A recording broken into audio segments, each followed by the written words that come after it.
Are we recording? Yep, Yes. we're recording. Oh, hello, Everything. all my jewelry designer friends. Thanks for coming today. I want to take a moment to introduce you to my mentor and coach, Amber Duggar. I was lucky enough to meet her back in 2020 and learn about her amazing system, Profit for Keeps, which has absolutely changed the way I do business and has given me so much peace of mind when it comes to looking at my money and my numbers.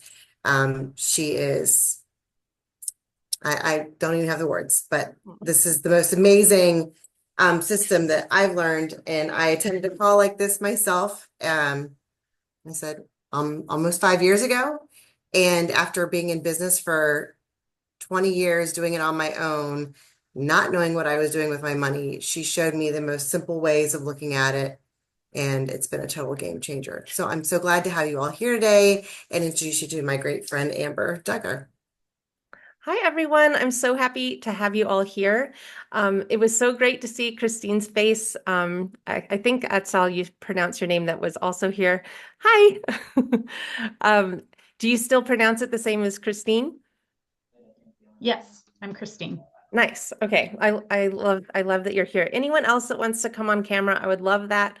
I always imagine that we're in a living room together and that we're just having a really nice, close, intimate, safe conversation. So thank you, Sarah. So good to see you.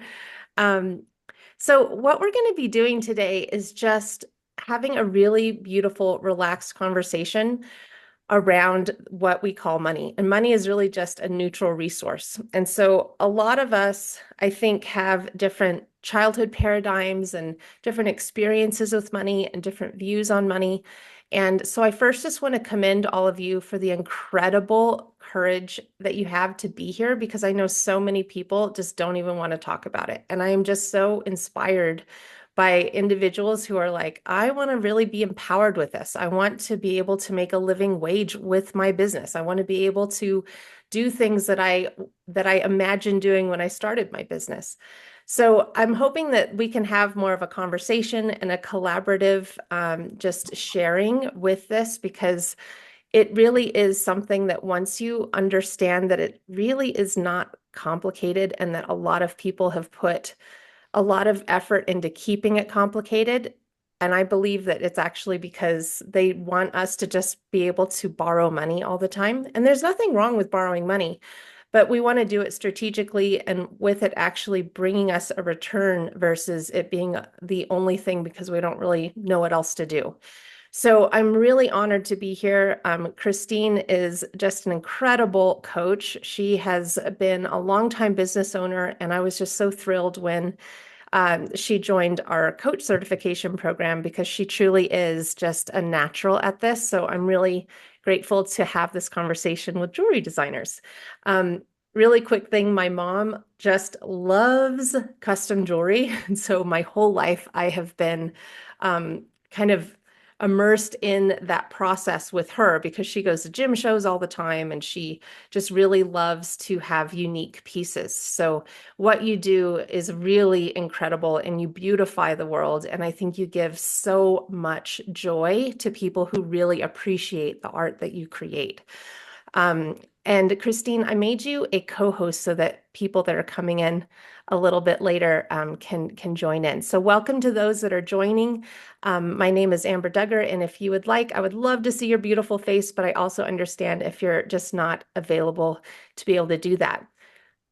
So let's get started. Are you guys ready? I'm ready. Okay, so let's jump in. All right, I am going to I was hoping to view this a different way, but we'll just, yeah, single page. Here we go. I don't know why it's not showing in a different way, but we'll just do it this way. Okay, so this is, as you know, a live masterclass on organizing your money for jewelry designers. If you are coming in and watching the replay, know that we are here available to answer your questions if you have any.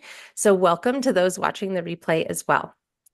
So what I'd love to start with is the fact that we are here not because we necessarily want to get really fancy spreadsheets and all this other stuff, but that we actually want to be feeling at peace with money and that we want to not really think about it. A lot of times people ask me, what's your money routine? And it always throws me a little bit because I actually don't really have one. I had one to get organized and I had one to make all of this happen. But once you get this all set up, it actually works in the background for a lot of it. And it feels just, you have a lot of confidence that what you have set up works really well. And so I do maintain a system, but I don't think about it all the time. It's really just there to help me live my life. And that's what we're here to do. So I want you all to just imagine for a moment that you have enough money coming in where all of your bills are paid, you're able to buy materials regularly for your new projects, you're able to just feel really good about having enough money for taxes, all of your debt is paid, and you have at least 6 months of savings in the bank that could carry you for 6 months without making any money. So I want you to just put yourself in that position for a moment. And then I want you to imagine that you receive additional money coming in. I want you to just think about what you would do with that additional money coming in. And you can just take a moment and just think about what would I do if I had an extra $10,000 that I couldn't spend on anything business related. I couldn't spend anything on debt because all of that's taken care of. What would you love to do with that money? I want you to just think about it for a moment, and you can either share it in the comments or you can write it down on a piece of paper. But I want you to just think about what you would do, because it's a really, really great way to start to be expansive with what the resource money allows us to experience, allows our loved ones to experience.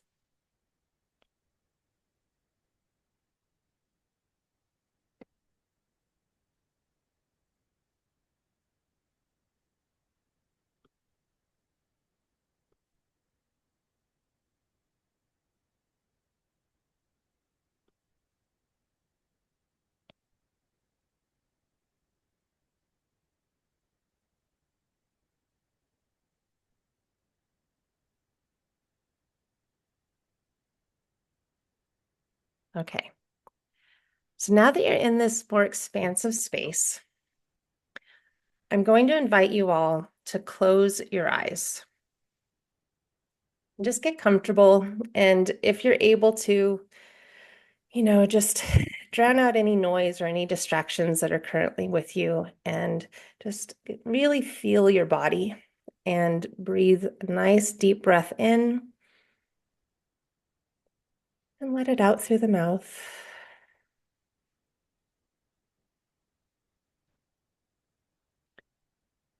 And take a good look at your life right now. If you don't like something about it, imagine the life that you desire. Where would you be? What would you be doing? What would look different for you? What would feel different for you?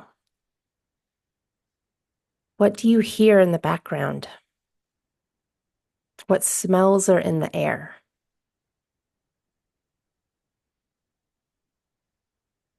What clothes are you wearing? Are you in a different location? What does the day look like ahead for you? Once you have that clear picture or feeling, because I know some visualizations aren't available for some people, I want you to really feel into that or feel into the vision of this and allow yourself to focus your inner eye on the person that you would have to be in order to create your preferred life. Notice the differences in how you behave and present yourself. Allow yourself to spend several seconds breathing in the new image, expanding your energy into this new mold. Hold the image for several seconds and ask that it be imprinted on your subconscious mind. Do this every day for 10 minutes or so. And if you share this technique with certain people, the chances are they'll tell you it's way too simple. It's up to you what you choose to believe. Please impress upon me the vision of whom I'm meant to be. Reveal to me the bigger life. that you would have me live, undo the forces that keep me bound, that I might serve more. Just take a moment and feel into that. And when you're ready, take another deep breath in. Let it out through the mouth.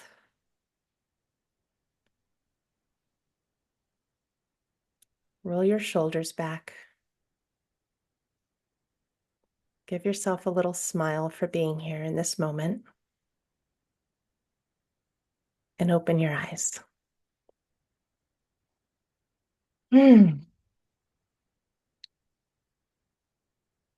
I would be so honored if someone would unmute and share. And if you're not willing, if you don't want to do that, or if it doesn't feel right, that's fine as well. But I'm just going to offer that for anyone that might want to share what they felt or what they saw.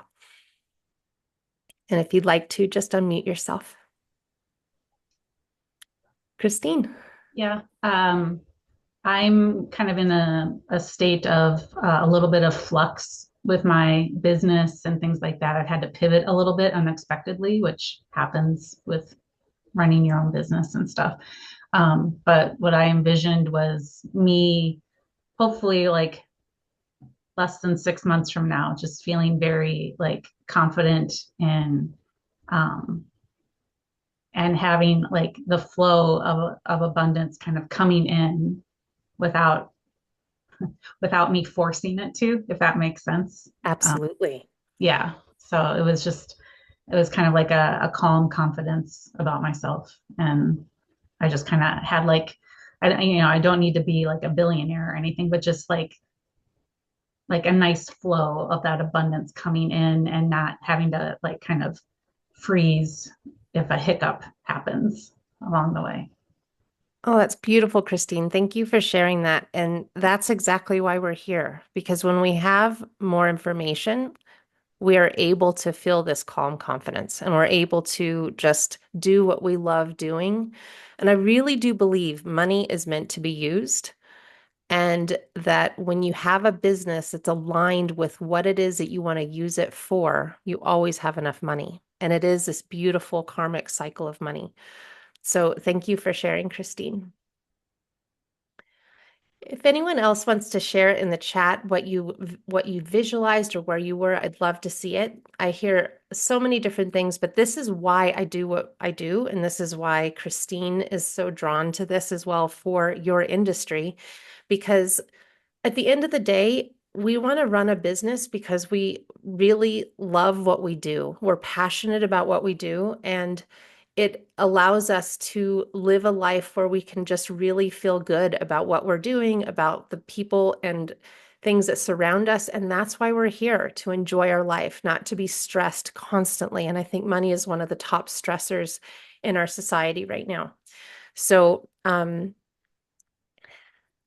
a quote that I really love from an author of Soul of Money, Lynn Twist: money is like water. Water is a current, a conduit for our intentions. So if you think about it, money really just is there to help us do what we want to do. So this is why this intention, this visualization, this process at the beginning, before we get into the practical stuff, because don't worry, you're going to get a ton out of this conversation, is to just know that that's really what it's for. And I think it's important for us to just solidify that as a foundation before we continue on. And also, you always have access to what we just did. Your nervous system cannot tell the difference between reality and your imagination. That's a really fascinating thing. So when we close our eyes, and I do this before I wake up or before I fully wake up in the morning, I just feel into the day that I want to have. This morning, before I opened my eyes, I felt all of you in my circle, in my living room. And I was just so delighted that we could have this conversation, because the more and more people that are empowered in this area, I really do believe that the world becomes a better place to live. So thank you so much for your time and for being here today. Okay, so Christine and I, our desire for you is to have a newfound excitement about your money in in your jewelry design business. You're also going to get a clear action plan to help you become empowered and confident with this. And I'd love for you to also share your vision with at least one other person so seeds are planted. You're also going to have an opportunity to set up a call with Christine. So if you're really interested in how to do all of this, she's going to be available to help you decide if this is a good framework for your business. She's very well versed in jewelry design. She's been in jewelry design for a long time. And so she has also been able to niche this framework specifically for jewelry design businesses. And it's just been really fascinating to learn more about your industry. So I already asked, I'm going to ask again. Are you guys ready to learn more about how to feel more confidence and peace in your money? Heck yeah. Okay, sounds good. So repeat after me. Even if you're in your head and you're not going to be able to say this out loud, that's fine. But I want you to just repeat this out loud if you can. Money is simple. Money is a resource. And then money is simply just another thing to organize. Okay. And most importantly, I am good with money. So I want to first get a really good foundation for what Profit First is. Has anyone heard of Profit First before? Okay. So it is a system that allows us to organize our money into intentions and piles so that we're not feeling like we have to constantly check our bank account. So it's a system that allows you to pay yourself first. It's a cash flow management system, and it's a way to organize your cash, and it puts you back into control with your money. So a typical cash flow system is like most businesses. You have money come into your business account, and then you see how much is there, and you pay for some new materials, perhaps, or some bills, or more tools. Who can relate to this type of cash flow system? Most businesses have this set up. So it's not, a bad thing. It's what is very common.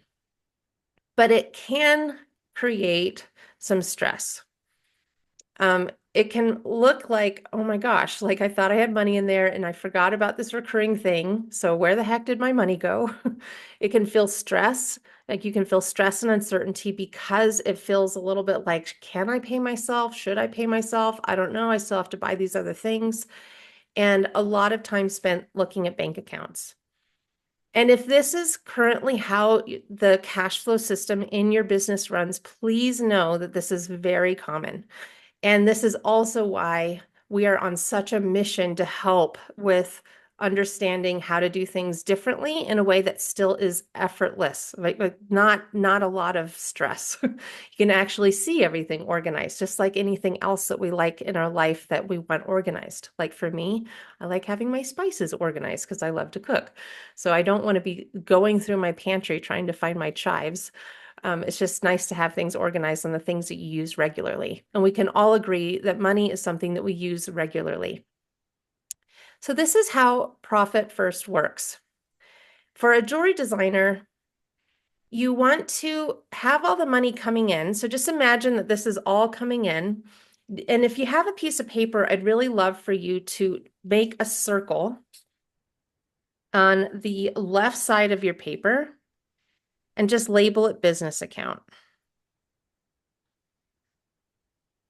Because I want you to actually write this out so that you can really see. So I just have this up on my piece of paper right here, business account. And I want you to imagine that money's coming in just like any other time. So a client pays a deposit or they pay you for the work that you've done, and you now have money in there.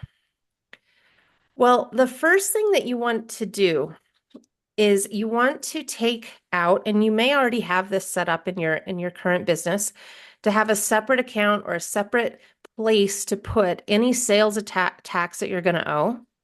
And also, you really want to be able to take out some money for materials for either a future project or the project that you're currently working on. So if you have that taken out first, you then have what we call true revenue. Okay. So true revenue is simply money that's really yours after you pay for the materials, after you pay for the sales tax, or you put that aside. This is what you have to be able to pay for the different pieces of your business. So what we like to do is think about all of this money coming in, we pay the materials and the sales tax, then we have what's left over. Instead of just paying bills, I want you to put 4 circles on the right-hand side. And the top circle, I want you to label profit. The next circle, owner's pay. The third circle, taxes. And the fourth circle, business expenses.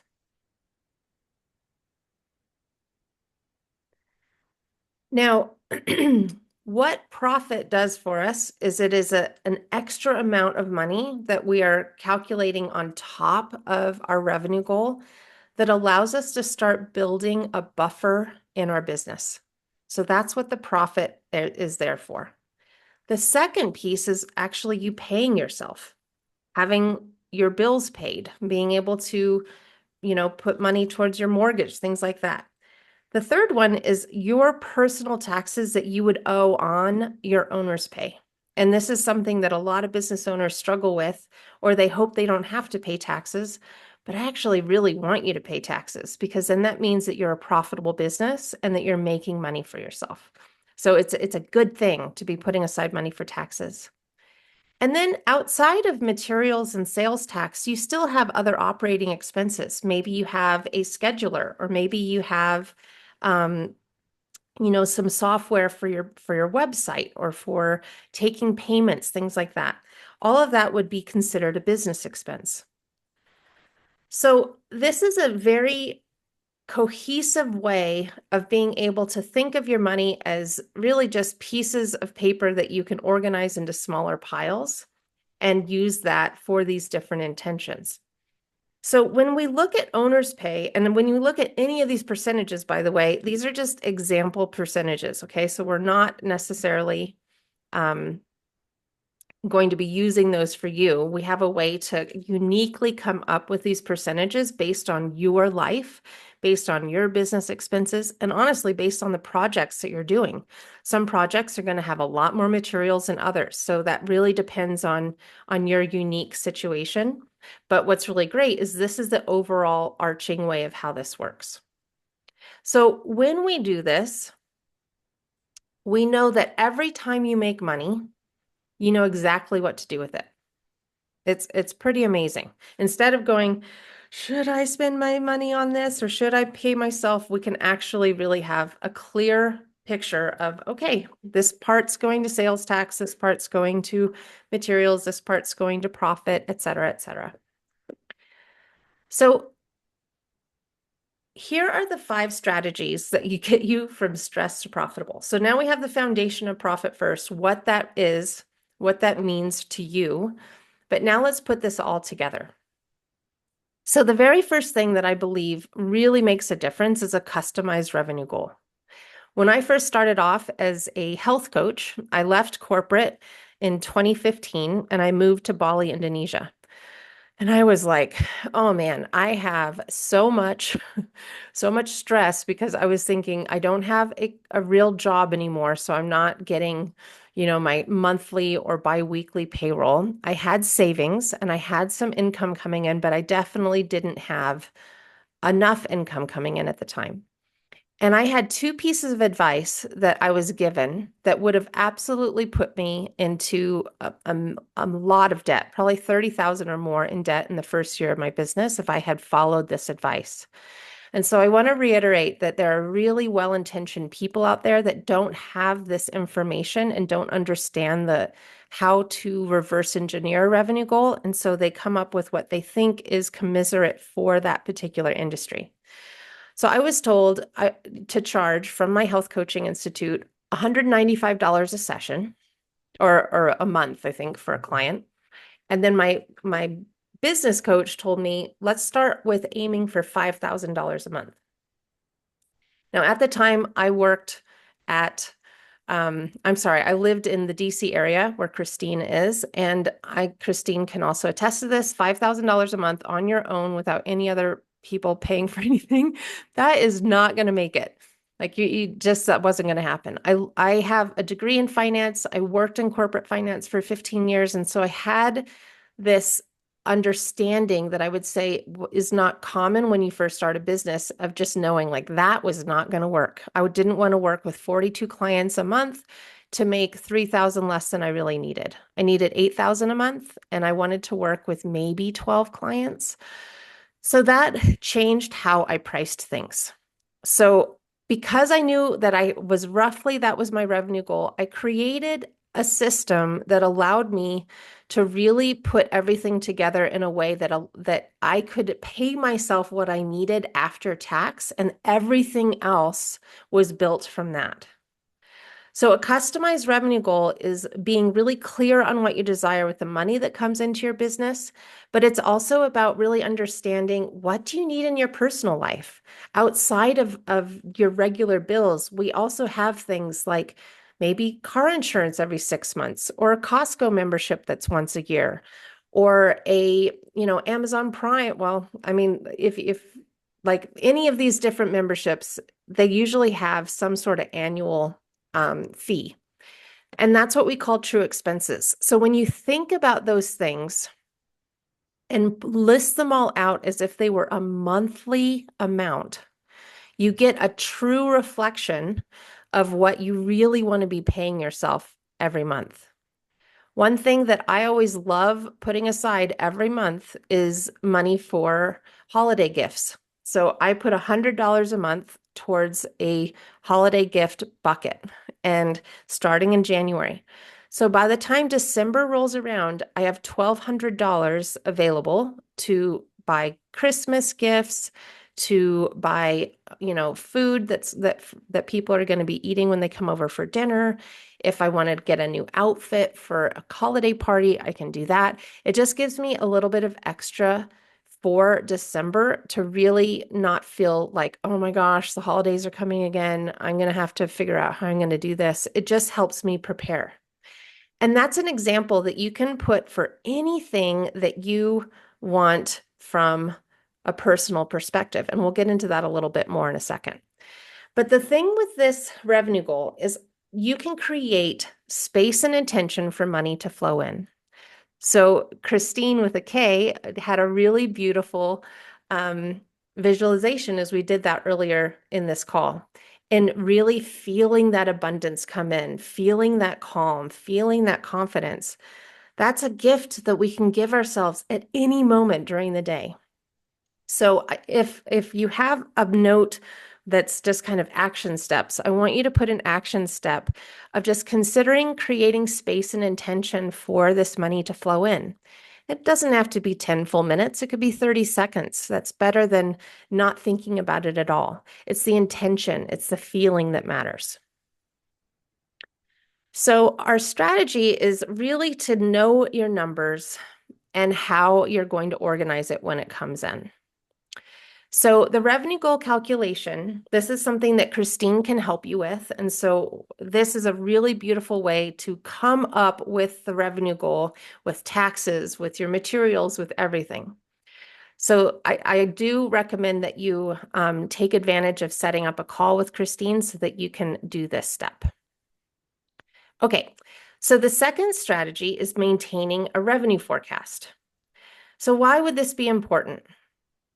Well, a revenue forecast is really ensuring that your business is set up in a way that makes this goal achievable. So let's say you have your revenue goal, and then you're looking at the amount of projects that are coming in and the clients that have different projects that they want. You want to make sure that your pricing is aligned with your revenue goal so that you can actually have space to be creative and not feel like you're constantly stressing about, is this even going to be enough to cover the materials? But instead, have it set up so that you wake up in the morning and you know exactly what projects you're going to be working on. You have confidence that it's priced in a way that allows you to pay yourself what you need for your personal life and for the things that you have, not your neighbor, but what you personally need, and that you're covering your business expenses and that you have the sales tax taken care of and you have the personal taxes taken care of. It's a really great way to do this, is to allow yourself to not be reactive, but instead be strategic in the coming months.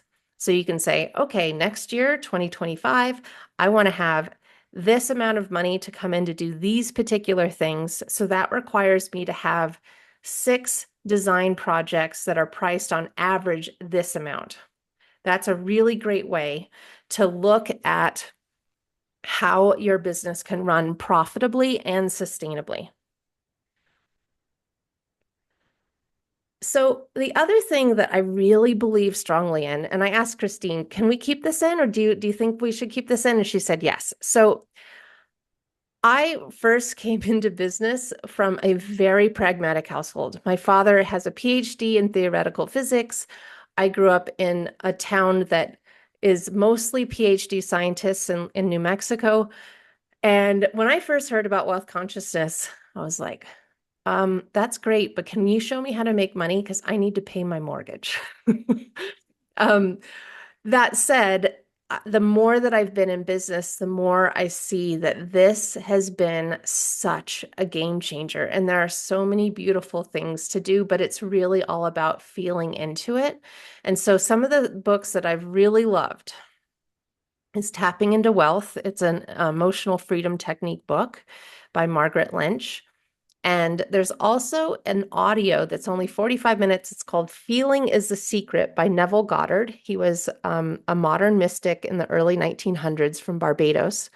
And he really learned how important it is for our nervous system to feel what it is that we desire, because it actually does attract that in. And they're becoming, what's really amazing is, even since I started doing this masterclass, so much research has been coming out, even in the last couple of years, really proving this. So this is not some woo-woo thing. This is actually a scientific thing that definitely has a lot of merit to it. And then I also want to mention, because I was with my friend recording a whole bunch of podcasts last week, and she had this book, and it was like totally earmarked and full of notes and stickies, and it's called Creating Money, Attracting Abundance.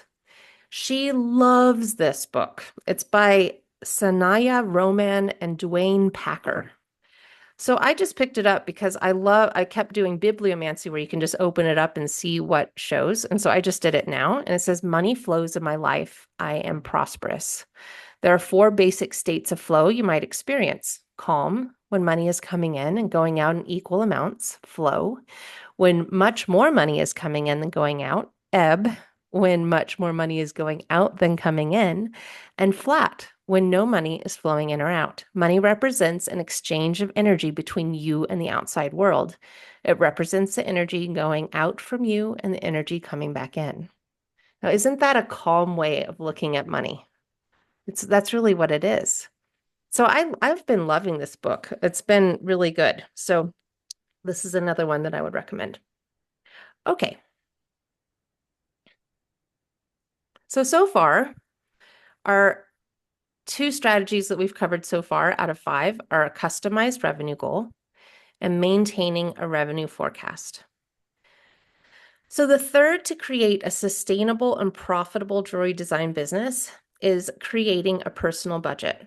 Now, you can cross out that word and put expansive spending plan if you'd like, because again, I believe that money is meant to be spent, it's meant to be used, and this gives you permission to spend the money that you allocate in certain areas.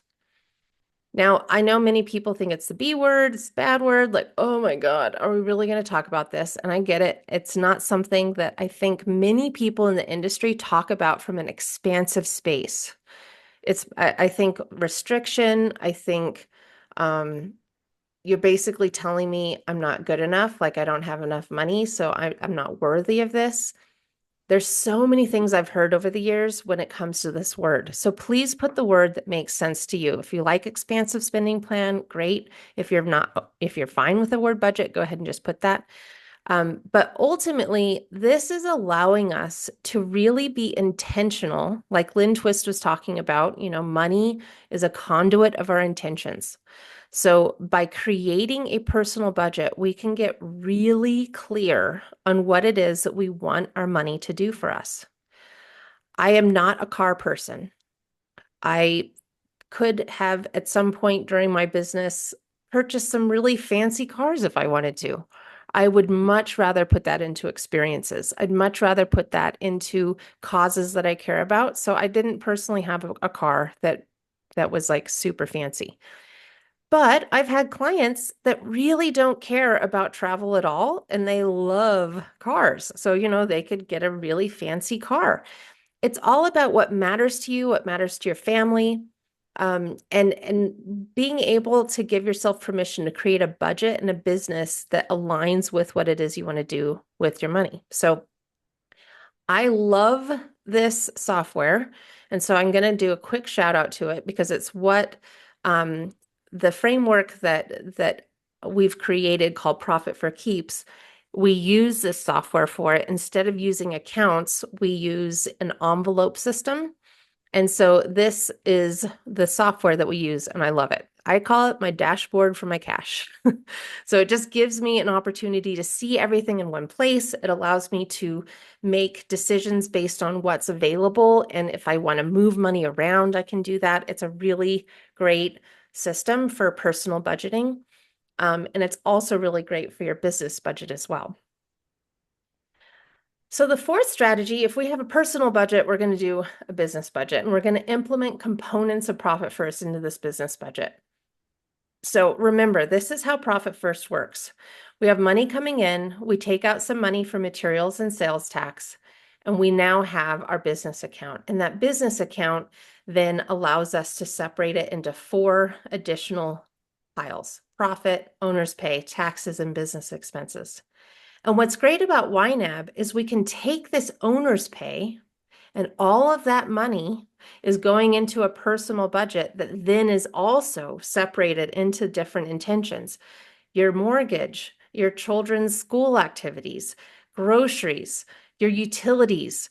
And if you have a partner who's also paying in, you can calculate that as well. So it helps you really understand, what does my business need to bring to the household? What do I want this money to, what do I want it to do? So when you have YNAB plus Profit for Keeps, it is truly cash flow peace. So the strategy is creating a business budget with profit first, and we love YNAB for this. Now, for those of you who may have heard of Profit First, the way the book writes it is very different. It's all about industry standard for, like landscaping businesses and things like that. And it has you get a whole bunch of bank accounts. And there's nothing wrong with that. And if you have that set up, great. I just find that it is very cumbersome to have a whole bunch of accounts. So I know Christine Lupo, she has, I think, 1 account. I have 2 accounts. It's not, we don't have a ton of accounts. And YNAB lets you do that. So this is a revenue goal calculator that Christine can talk to you about. And what's really great about this is it allows you to put the amount that you want to pay yourself each month. It gives you a place to put your monthly business expenses outside of materials and tools. Unless you want to have a tool budget where it just like racks up, you can do that too in the business expenses. You want to enter in a tax percentage and then a profit percentage. And Christine is fully trained in how to help you figure out what you want to put here. And what we do is we then figure out if you wanted to do this on a project basis, which is what I think Christine currently does with her business. So if you have a big project that you're talking to a customer about and they want to have a particular gemstone and they want to have particular materials, then you can price this out based on the amount of cost of the materials by putting it in here. And then if you can figure out what the price to the customer is, and this is going to help you see how much you actually want to be putting towards your revenue goal. So if you have your regular revenue goal is like $10,000 and then you have space for 3 projects, you can use this whole system to figure out how many projects you need to take on that allows you to, after materials, have that number that's going to give you the amount to allow yourself to be paid what you want to get paid, to have the amount for business expenses, and still be profitable. So the fifth and final strategy is following your new financial plan and pair it with a wealth consciousness practice. So we've talked about calculating a revenue goal. We've talked about setting up a personal budget. We've talked about setting up a business budget with profit first and feeling into, what it feels like to bring this money in. But it's also, I think, in the process of actually doing the practical steps, it's a gateway of awareness to our relationship with money. So we all have different experiences with money. Some actually have a hard time spending it, and some have a hard time uh, looking at it and want to put their head in the sand about it. I mean, we all have a different way of looking at it. And none of it's wrong. It's just how we grew up in the first part of our life that really affects how we look at money in the future. And another thing that I've recently been really getting into is gene keys. And there are 6 core wounds of humanity, and they all relate to money. So we also have a subconscious part of ourselves that just naturally feels a certain way based on that, which I think is really fascinating. So this is all to say that none of us are at fault for how we feel about money. And really, it's a combination of us as a society not placing a lot of emphasis on education around money, but also having a financial industry that really wants to take advantage of individuals' ignorance around money. And we're not talking about accounting, we're not talking about bookkeeping, we're talking about cash flow. How do I pay myself? How do I make sure I have enough money set aside for taxes? And that's what I mean by a financial plan. And this is what all of this is all building up to, is giving you your power back when it comes to understanding the money that's right in front of you and what you're going to do with it in the future. Bookkeepers are amazing for historical data and for taxes, and tax accountants are great for making sure you don't overpay on taxes, but they aren't there to help you with figuring out how to pay yourself, figuring out how to set aside the right amount of money. They can give you the number, but they aren't going to give you necessarily the system. And those really compassionate bookkeepers and tax accountants do attempt to help you with that, but that's not really their job. And so I am really, really passionate about spreading this word high, like far and wide to anyone who will listen, that we really do have the ability to do this. It is not a complicated thing. We have an industry that has wanted to make it complicated for a long time. So this strategy allows you to create an action plan for yourself to ensure profitability. So what I would really encourage you to do is it's 20 minutes. It's not going, it's free. I want you to consider setting up a call with Christine to just see if this system would work for your business. It's a really great way to just make sure that your particular situation is commensurate for the framework that we teach.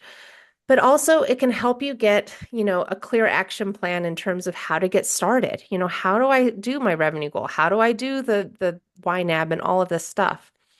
So the 5 strategies, again, so if you want to do a screenshot of this, please go ahead. It's a customized revenue goal.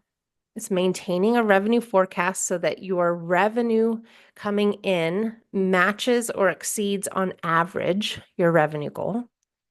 Create a personal spending plan, a business spending plan, and then follow it and pair it with a beautiful wealth consciousness practice. And then you really do have a lot of peace around money. So what I would love to just share with you is this financial blueprint. I have been doing these for 10 years. They are so incredible, and I really wish that someone had been able to do this with me when I first started my business. This is something that I've helped people in the very beginning of their business journey, 10 years into their business journey. It doesn't matter. It's so helpful to understand where you want to be putting all of your money for the personal side, for the business side. So what it is it's a 90-minute call with Christine. She's a certified PFK coach, like I mentioned. She's been doing this for several years now. And it's a customized revenue goal for your business and life. It's also giving you exclusive access to our jewelry designer revenue goal calculator. So you'll be able to go through and figure out how much you need to make for your business, but also gives you an opportunity to list out all of your personal expenses, including those true expenses that we were talking about, like Christmas gifts or summer camp or different things that you may think, I always dread when that recurring charge comes up because I always forget about it. Or maybe you want to just plan for something like tires. I always talk about tires because for the longest time I've used this system and I just never planned for tires. I'm like, why am I not planning for tires? I need tires every 3 years. I don't value tires, but obviously I really do if I think about it. Like I need tires on my car that are functional and safe. So it's like thinking through all of the things that you want to have money for in your personal life. And it gives you an opportunity to use this really incredible template that Christine will provide you that allows you to put all of this into play. So all of your personal expenses in one place, all of your normal business expenses in another. But then you can also bring your pricing questions and ensure that you are actually feeling comfortable with your pricing now that you have your new revenue goal to make a living wage with confidence. So this is a really incredible opportunity for you. We normally charge between like 1,000 and 1,500 for this, and we've had people pay more than that for this. But Christine really wanted to give you an opportunity to make sure that this was very accessible. So we're going to be doing this for $500 for this call. And this can also work, you can put this towards a full 6-month package with Christine if you decide, I really want to fully implement all of this. And so it's really almost like a risk-free thing because you can put the money towards the package if you decide you want to do a full package with her. But ultimately, this will give you everything you need to start thinking about how do I want to evolve my business to hit that particular revenue goal.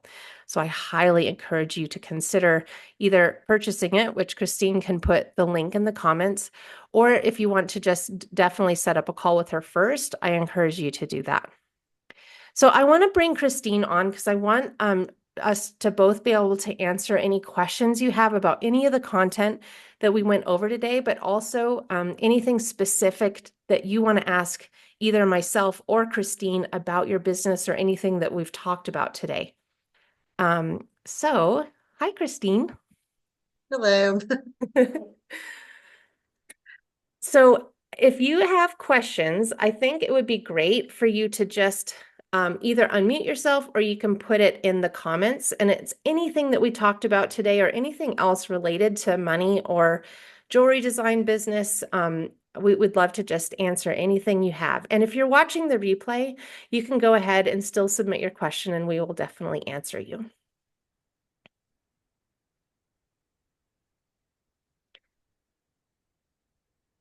And if I'll give some people some time to type their questions. Christine, can you just share a little more about how this process helped you and where you were in your jewelry design business and pricing before you implemented all of this and how it's helped you? Absolutely. So I have been in business for 25 years. I spent, like I said, very beginning, I spent the first 19, 20 years kind of winging it, including having a storefront, having several different business models. I look back and I'm like, gosh, I wish I had this from the get-go. One of my goals is to get this into young designers' hands because it's such a game changer.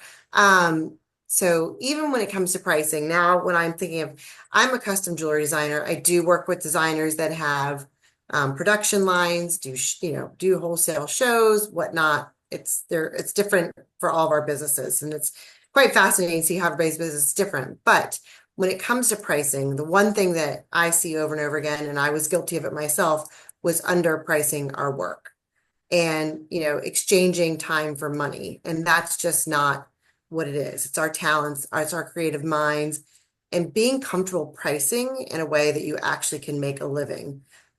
Spending 40 hours on a project and not making any money on it is not a way to make a living. And I know I've been guilty of it. A lot of us have, where we don't charge for that. And so once I implemented the system in my own business, not only was my profit margins changed drastically, but I could project months out where I was and know that I'm just going to needed to ramp up my business, or as I like to say, turn the faucet on to bring in new clients. Or if you have shows, we know from historical data when there's money and when there isn't. How do we fill those voids in those quieter months? What can we do in your business to change that? And that's been a huge game changer, just to be able to see, okay, like if I don't get to work now, I'm going to have problems 3 months from now.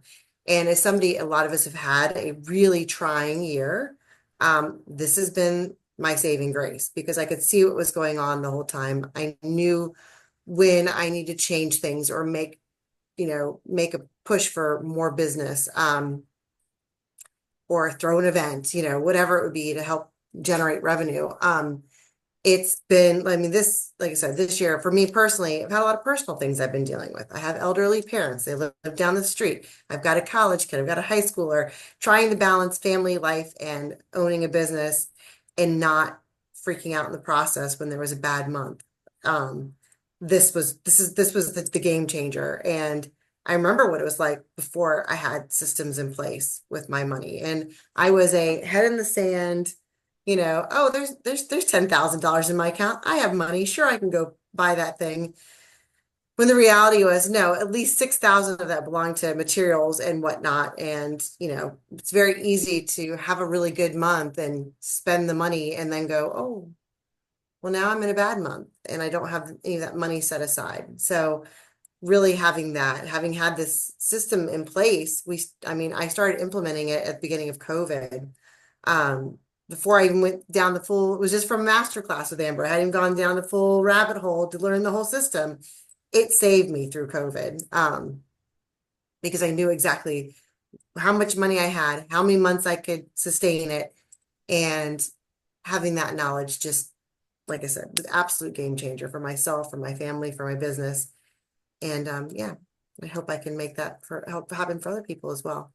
Well, you So, already have been. I mean, you've been working with people in this industry, and I think that um, any industry struggles with this. Whether you're a jewelry designer or you are a coach or you are a landscape business, there just really isn't any knowledge that is instilled in us when we start our business other than good luck. yeah.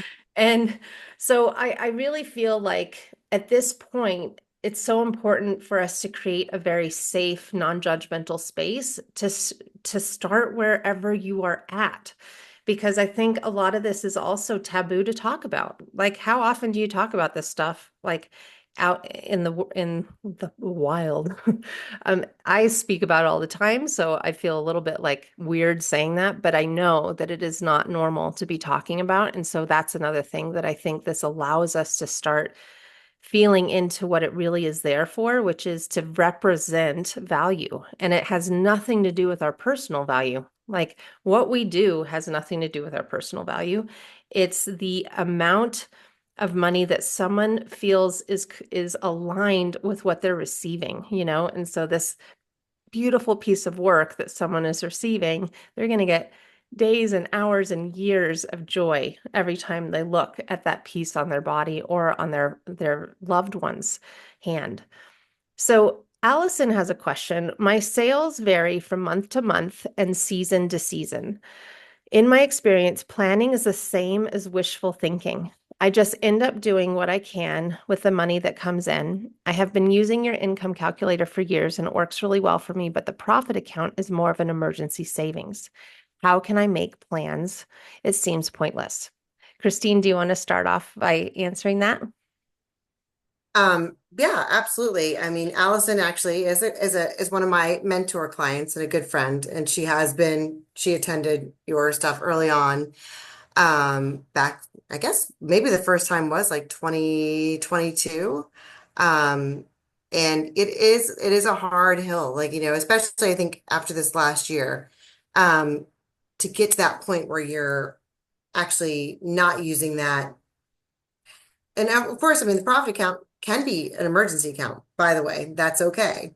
The money that we put in our profit can be that. It's like whatever it needs to be for. But the fact that you actually have a profit account, which most people don't even have, means that you are at least in the right direction. We have not fully implemented profit for keeps in Allison's business, but um, it is one of those things where I think that the projections, being able to see, Alice and I've talked about shows and whatnot, where we're going with the business, adjusting things, and she's been through a lot. You've been through a lot of changes, Allison. If you want to jump on, please feel free to jump on and we can talk about this a little bit more. But I think that it isn't pointless. I think that when we really start to focus on it, it can really change. Yeah, and I'd be happy to talk with Allison a little bit. Yeah. So, um, Hi, I'm here. I'm at my hi. bench. Sorry. Oh, nice. Hi. That is the best. And I love it. Okay. I want to start by saying too, Allison's changed a lot in her business. She brought in fine jewelry. She's increased prices. There's a lot of good things. I think sometimes one of the biggest things that happened in our industry, and I think anybody who can attest that worked through COVID, was we had a huge, massive increase in 2020 through halfway through Businesses. 2022. Business was really, really booming Yeah. for the jewelry industry. And so a lot of us are in this like, okay, now what happened mode. So it Yeah, does because in feel 2023 it tanked. right. Website sales stopped. Wholesales, like all my wholesale galleries, everything, they've all closed.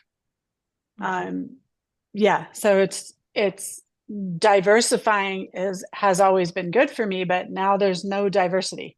There's a little bit of custom and yeah, but it's just really scrappy. It feels really scrappy and hard to make plans. Yeah, that's fully understandable. But I am buying a new car this weekend, so I feel like it's not all bad. That's huge. It has improved. And I think sometimes we have to remind ourselves, I've done this, I've gone back and looked at like 2019's numbers compared to right now. Like everything has doubled. Everything's so much more expensive. When we look at how much time and money, Allison, you're exchanging for what you compared to what you're doing in 2019. Yeah, It's like a lot less shows. You're doing some really profitable projects. And she knows I'm going to say this right. because it's not her favorite thing, but custom, custom, custom. Like that's where there's money and it's fast money. Yeah. And you do amazing custom work. So if you had the business, but you could still say, hey, I have 2 to 4 custom jobs a month, that's the one thing that maintains my income and keeps me from having these, and then I can start planning. Well, I That would think still be Yeah, also, I good. guess that's what I'm missing is that diversity in income. It just feels like from show to show. And Mhm. then a little bit of website sales in between. Right.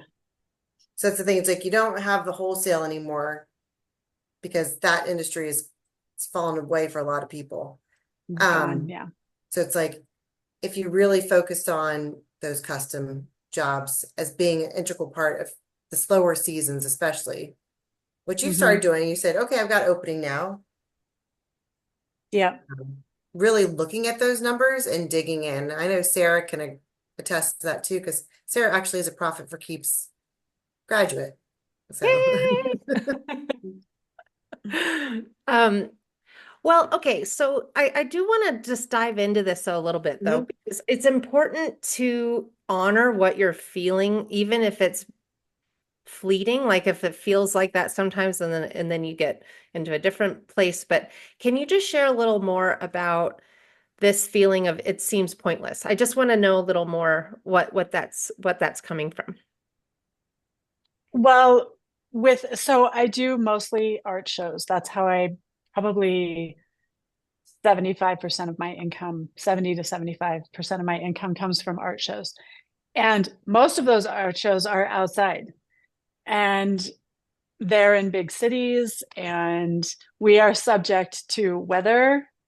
Politics over the last 2 years has played a huge role in especially coastal shows on the coasts. There just seem to be so many variables in with art shows, and you can go in saying, well, I made $7,500 the last time I did this show.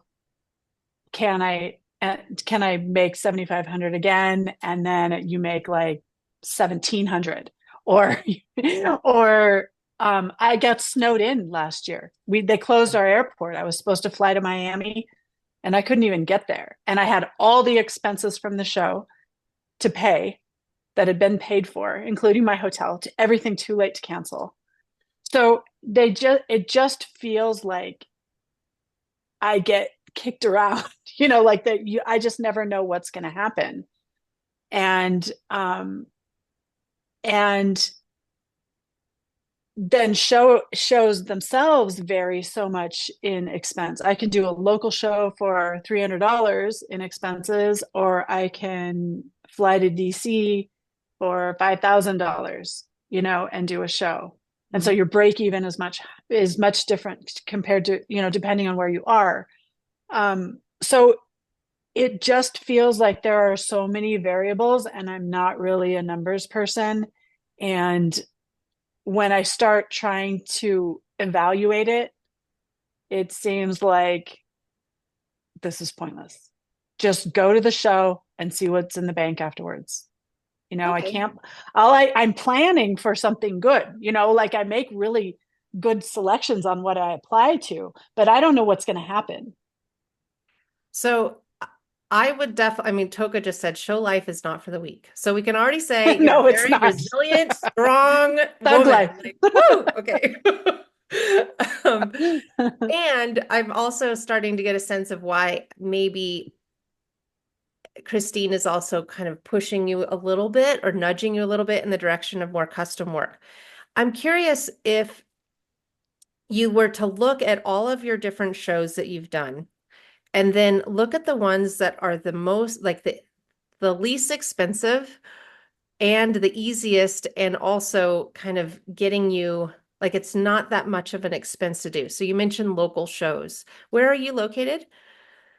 In Montana. Montana. Okay. Northwest Montana. So like my local shows are Whitefish and Kalispell. Okay, Whitefish. And so they're great shows if I do 2 a year, because everybody comes to those 2 shows. If I do more than that, my market is saturated. I Okay, can't, there aren't that many people here. great. And those are definitely minimal cost to do, right? Because you're already there, you don't have to worry about travel, and the fee to get in is basically Right. the main thing you're paying for, right? So Right. one consideration would be to actually either, is there one show that you love going to that brings you like the most income and that you really love outside of Montana? Yeah. Which one? San Antonio, Texas. Okay, so San Antonio. Okay, so what is stopping you from doing more custom work?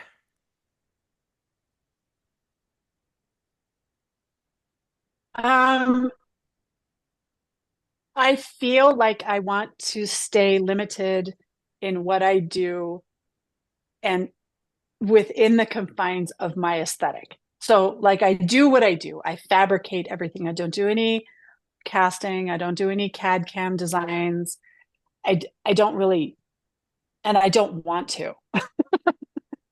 So that feels like a limiting factor. Um, and yeah. And also I don't really want to do custom below a certain amount.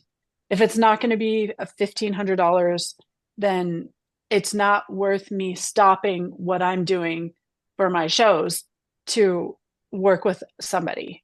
Absolutely. I totally get that. It's a lot. Custom is a lot of work. It's a combination of a product and a service. It's a lot more work than my regular ready to wear collection. But what I'm making otherwise isn't sold, right? So if custom, it's already sold if you're making it.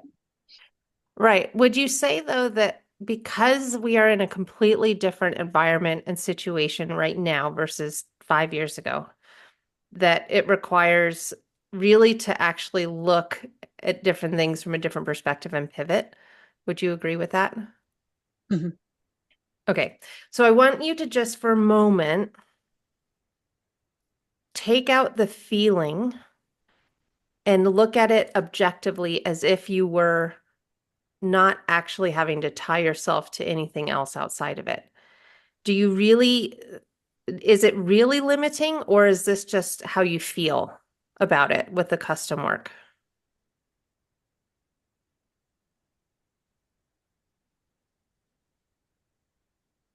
It is limiting because I am working with another person. There's a lot of like, I can make this step once this design idea is approved. Like, because I'm fabricating, it's not like I make a bunch of design ideas at the beginning and then the piece is made. It's like there are small decisions to be made as I go along. And so it's a constant conversation. And um that's just the way that I do it. And so I find it quite draining Yeah, I can because it's the understand that. lots of stopping and starting. So what And if you could make it in a way that's not draining, how would it look different? I don't know. I don't know. What if you had one conversation and it was more about what are the deal breakers? What are the things for sure you definitely want? And then you have artist's choice with the rest of it. And it's almost like a surprise, similar to those like interior design shows, where they say, okay, we're leaving. Yeah. Yeah. And then they come back Here's and the they're like, wall. oh my gosh, I didn't even imagine it could look this good. I mean, they are not the artists. You are the artist, right? So Yeah. you also get to state what And my your design art. process is super, all my little details are super exciting to me. And I feel like I want to bring people into that experience. But maybe they don't care. And maybe that's just a waste of my time. Well, it sounds like it's draining. Like if you got a lot of joy and energy from it, it would be different. But to me, it sounds like it's actually preventing you from going into a more profitable and I think more enjoyable in the long run way of pivoting your business. Probably. So it's just Yeah. something to think about, to think about what could that look like if I didn't have to feel drained by it and I actually got to excite the client with the outcome. I would love that. I Hmm. would love to say, for sure, this is what I know I don't want. This is what I Hmm. really love. And surprise me. I can't wait to see it. And I wouldn't want to have all those conversations with someone personally. That I Yeah. you know, And it's interesting what Amber's saying because it's kind of hitting the nail on the head in a certain way that I haven't even thought about because you are an aesthetic, right? Your work, I do work that's all over the place and that's different, my kind of custom. But when you look at the custom pieces you've made in the last year, they're still within your aesthetic. And if somebody's like, it could be as simple as like, we pick out the stone, you tell me you want a ring, it's either chunky or delicate. And that's the choices, like having this like basically like a questionnaire because people actually commission art all the time and they don't know what the Yeah. outcome of that painting or sculpture is going to be. So right. maybe if you approached it in that way, which is that could be different. It's like, here's the questionnaire. It's like, are we doing What are we doing? Is it delicate? Is it chunky? Are there any things in my past work that you do not like? And that's what Mhm. they're paying for you, and this is how much it is. And then it becomes a thing of there's the cost of the stone, but then just to have a piece made in these formats, you'd be able to very easily give a price of up or down. Like a delicate ring is going to Yeah, it's be, almost like making a catalog. Like, how do I finish a bezel? Because I do a few different kinds of bezels, and like a serrated bezel is very different than a yeah. shiny And it's smooth bezel. yeah, Those Sarah put in here, sorts of what about things. customizable line? So it's like, in a way, it's not a customizable line, but more like a customizable commissioned piece. Process. It's the Right. process of it. So how can you break it down and create a page on your To website design elements. that then, and a questionnaire that just kind of goes through all the questions and say, what stone would you like? What bezel would you like? What ring size would you like? Shank size. What size ring do you want? Are you contributing a stone, or would you like, or choose from these stones, right? So you could make it a and that would set you apart too in so many ways, because there's not that many people who are doing that. I've seen like one or Mhm. two, and that's about it, that really have that kind of thing, right? This is my style. This is what I'm doing. You get to choose this piece. You get to choose this piece. I'm trying to think of it because I saw somebody the other day, and this resonates a lot. And I'm trying to think of who it was. Seeing it was going to come up on my history, on my search history. Or my tab history. But I think that you could really do something with that, because this is my style. This is what I love to do. And then you come in, you pick out all your things. I know exactly what it is. We have one conversation just to make sure, and then you go with it, right? Then you have that production line that just Yeah. keeps moving. You don't have to make changes along the way, right? It just flows. And it gives you the artistic Right. ability to go in Freedom. there and make the little tweaks. Right. Because I'm Right. Do you also like the thinking, little, oh, go ahead. Yeah, go ahead. I was just thinking you could also, if they just didn't either know or didn't or wanted to leave it to you, there could be another option of artist choice. Mhm. So if they wanted to be more Mm. surprised, they could have, Yeah. and that would give Really you the, think of it as art. Yeah. yeah. Think of what you're doing as art. It's So, like, so I want to go back to Allison. Allison, like, do you see that as being something that you could, feel into and see yourself doing where it's not draining, but allowing yourself to then come up with a pricing structure that could hit your revenue goal where it would feel like you're now actually moving forward in a more sustainable way? I still don't feel like it's something I can predict. That's the part where I don't feel like I have a control of my finances, because I don't feel like it's not predictable. One month I can make $3,000, and the next month I make $35,000. Like, it's really, and I don't know which month is going to be which. Right. And Sometimes in the summer I do, you know, so kind of. what we touched on earlier, I think will really help you, which is the revenue forecast and then the revenue goal, and being able to see how, because if you implement the full system, what you do is you have an average revenue goal. And so let's say that you exceed the revenue goal one month, you Yeah. you don't even hit it the next month, you don't hit it the next month, and then you exceed it again. This allows you to really create more of a consistent pay schedule, even with the variable income. And that's what that Mhm. revenue piece or the revenue forecast helps you with, so that when you're using the envelope system, you just don't take all of what you could take, Right. and Yeah. then it would be there for the month that you don't hit the revenue goal. It would help you compensate for what you're going to pay yourself. Does that make sense? Yeah. Yeah.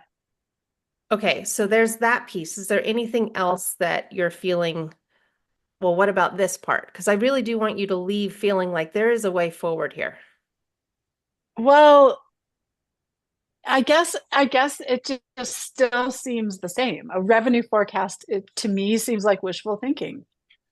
I don't know how I can, after 25, this is my 25th year in business, and I've not been able to forecast one of them.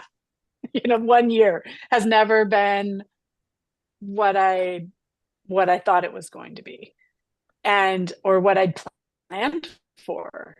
And I've done a lot of financial stuff before. I guess it just still feels like, yeah, we can plan, but what's going to happen is what's going to happen. Well, I think that when you So look I don't at know. it, Yeah. so part of the goal here, because I get it, like I totally understand where you are, and it can feel really, really frustrating because you're putting a lot of effort and time into all of this, and then you're still feeling stressed about the outcome. So something that I definitely think will help is if you implement what we talked about today in the way that feels good to you, what's going to happen is, and this is how I think about it in my head, because it doesn't matter what industry it is. Like if you have, let's say, a goal of $10,000 a month after materials, okay? So then you want to be making, and if you were to do something where it's like what we were talking about, where you have your aesthetic, but then you're going to be placing different things in and doing different things with it. How many of those do you think you would want to do a month?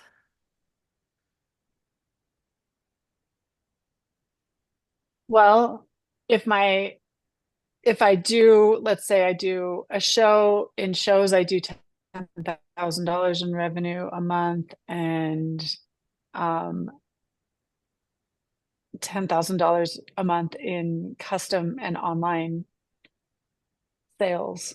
That would be ideal for me, maybe half custom and half online sales.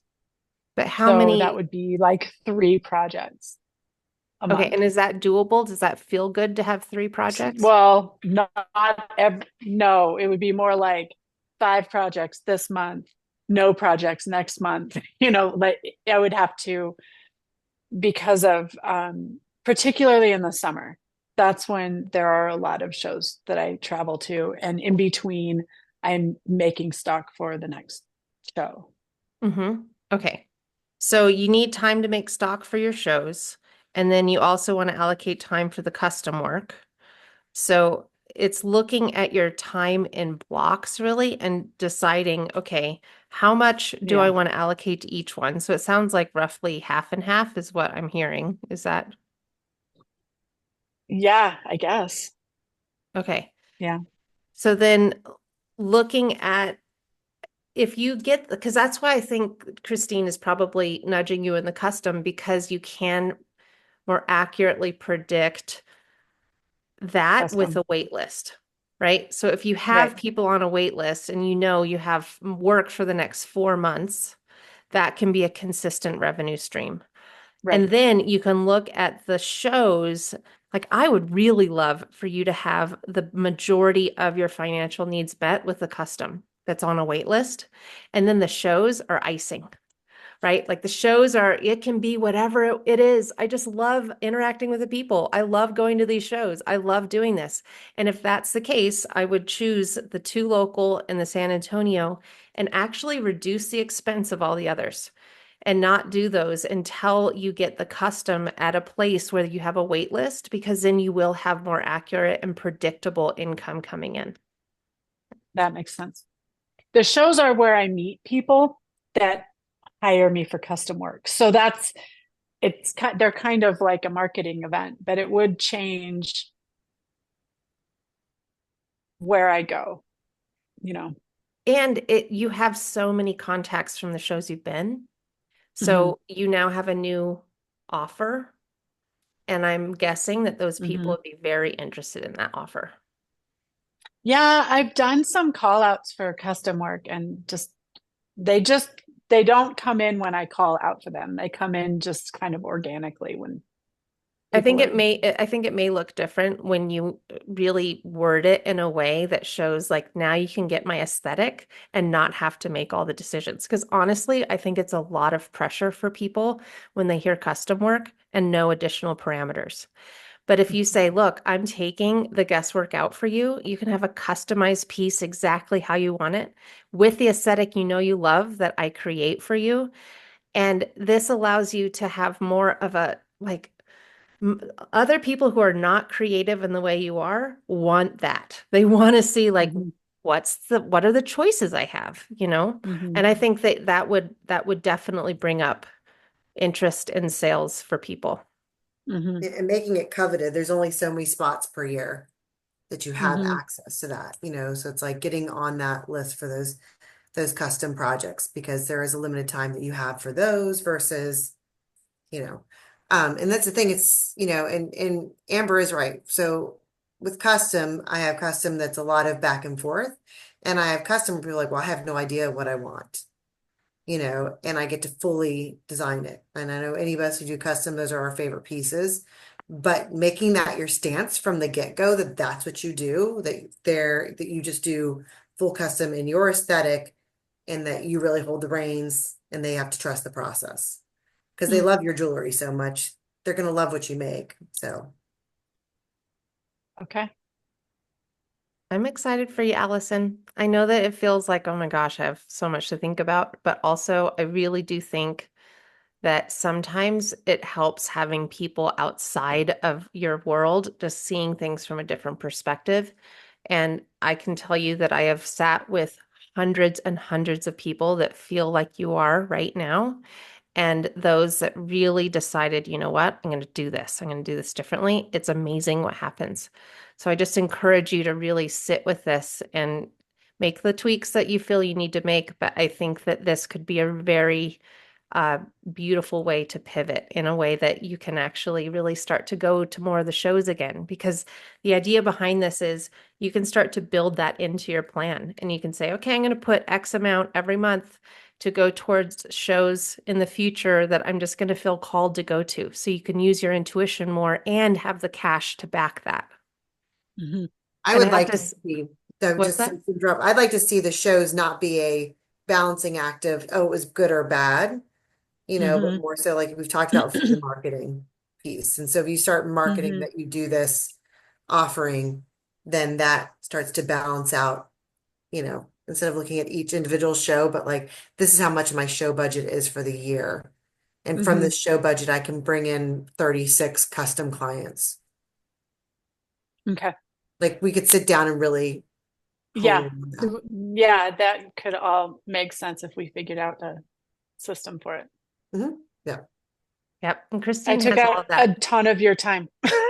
No, I think it was really helpful for people that are watching the replay to just hear real life, like this is what's going on. I'm sure other people are definitely going to resonate with this. And this is what the system is for. And I also support Christine. So if there's things that she wants to show me, I'm more than happy to look at that as well. For anyone that chooses to move forward and do any of this, I'm here as well to help her with anything that she wants to show me. I think that really, when you have a plan in place and you take the emotion out of it, because money is 99% emotional. So when we take that out and we look at it for a second as saying, okay, this is the goal. I want to have 4 projects that are customizable. I'd love to have a 6-month wait list. So that means 24 people that are interested in this. And you do a campaign around that and say, have you always wanted a customized piece but didn't really know where to start? Now I've come up with something that allows you to have a jewelry in my aesthetic, but that is absolutely yours, and allow them. I mean, I'd be like, heck yes, like I'm interested. I want to look at it. So I think that this could really help you go, I get to now go to do shows, and it doesn't matter how much I make because it's a marketing expense, and I'm already making my revenue through this wait list. So I want to thank everyone for being here. And Sarah, thank you for being on video this whole time. It's so lovely to see you. And Christine, is there anything else that you'd like to share before we jump off? I just want to encourage anyone to sign up for a call with Christine to see if this is a good fit for you because it is an absolute game changer. Yeah, I just what I was saying, what you're saying with the discovery call. Like if you want to jump on a 20-30 minute call with me, I would love to talk about how this might help look at what your business is doing and see if this might be the right fit for you. And also if you're not on the call live, if you're watching the replay, just send me a DM. I know that everybody here is connected to me some way. So, you've got my email if you are getting the replay. So you can email us and we'll make sure to get you those links. There'll be emails that go out. But yeah, I just thank you for everybody who came and anybody who watches the replay for your time. Appreciate it. All right, everybody. Thank you.